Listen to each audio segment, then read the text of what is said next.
Guys, habang naglalakad ako papasok dito sa school sa Vietnam, napansin ko na ang dami ng motor o sasakyan na hindi mo maririnig na parating na. Yung lilingon ka lang, "Ay hala, may sasakyan pala sa likuran ko or may motor pala sa likuran ko." Akala ko, parang, "Ano ba 'to, sira ito or ano?" Yun pala ay mga electric cars or motorcycle sila. Doon ko na-realize na ang Vietnam ay parang head na sa atin sa Pilipinas. Hi guys, welcome back to our YouTube channel. I am Mabs and I am a teacher here in Vietnam. Today, gusto kong i-share sa inyo bilang isang OFW realization. Habang tumatagal ako dito, may nakikita akong difference between Vietnam at Pilipinas, yung pagdating sa transportation at energy. Ah, every day, bale pumupunta of course, lahat tayo pumupunta tayo sa school. Mostly sa mga students, high school, university students, employees, teachers, gano'n, office, workers, lahat sila ay mostly like 80% of them are naka-electric bikes na or mostly sa kanila ay naka-electric cars na.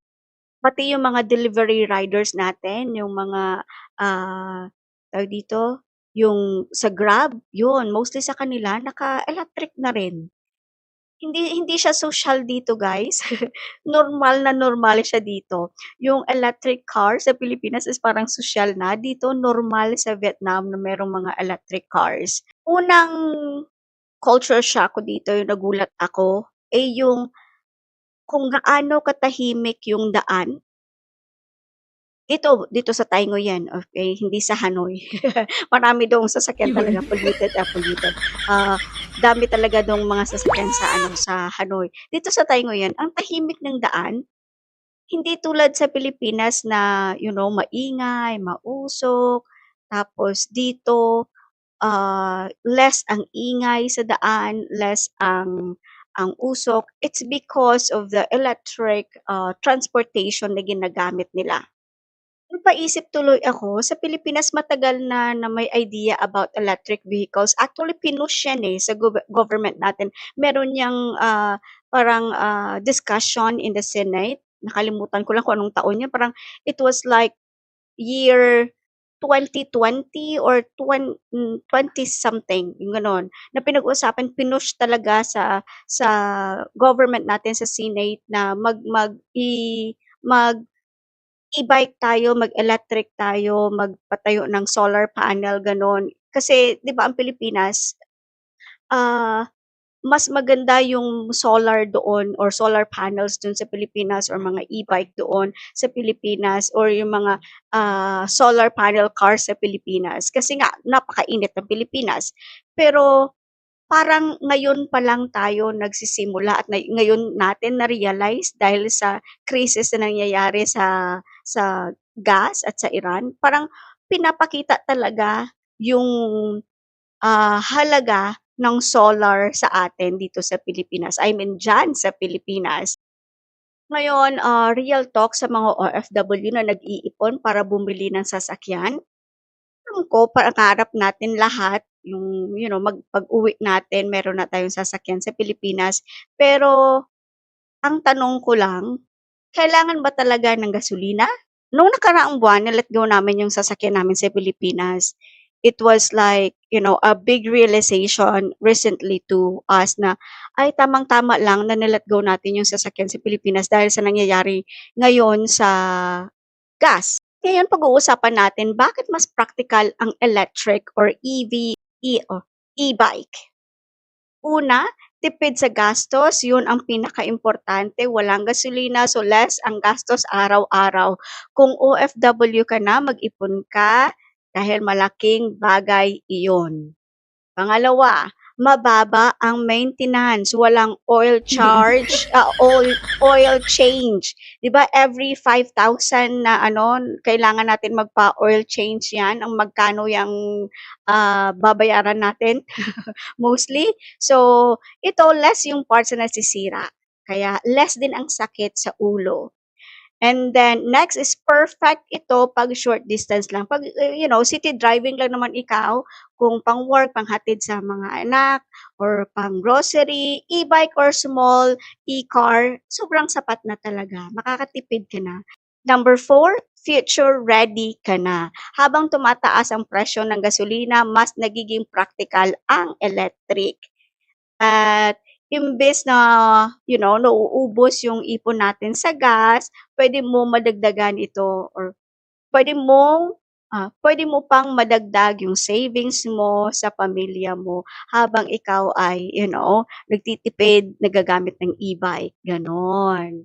So, recently or, I think kahapon lang yung si Kamangyan vlog, nakita ko na ah, bumili siya ng e-car na may solar panel sa taas. Yung title is Kamangyan Vlogs, nakasakay din sa Kila's car with solar and aircon. Yun. Kasi nakita ko sa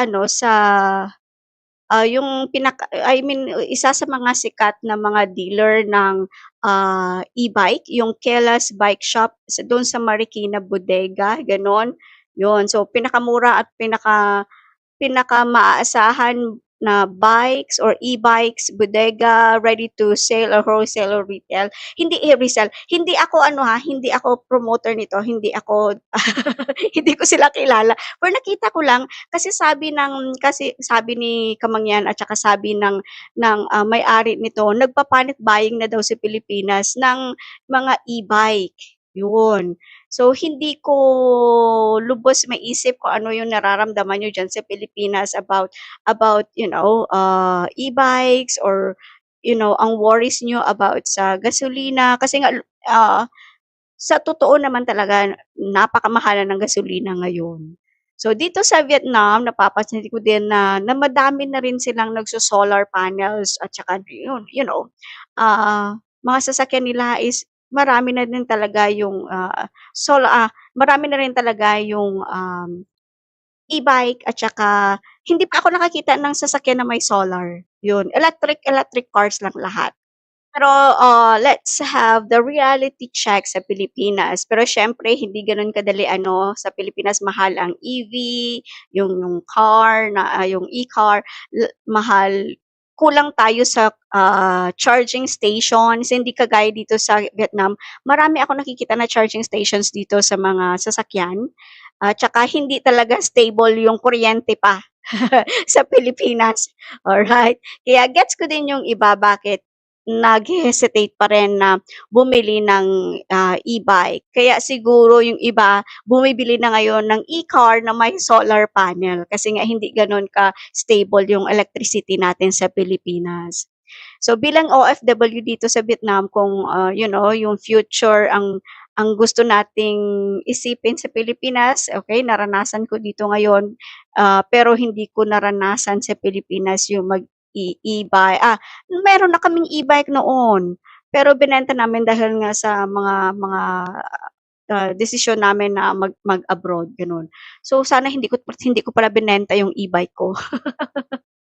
So kayo guys, kung OFW kayo at may budget, electric ba ang pipiliin niyo or gasolina pa rin? Comment niyo sa baba at gusto kong malaman at gusto ko ring marinig sa inyo kung ano yung opinion niyo about dito. So if you enjoy this OFW life, real talk at buhay dito sa Vietnam, don't forget to like and subscribe and I'll see you again in my next vlog. Goodbye!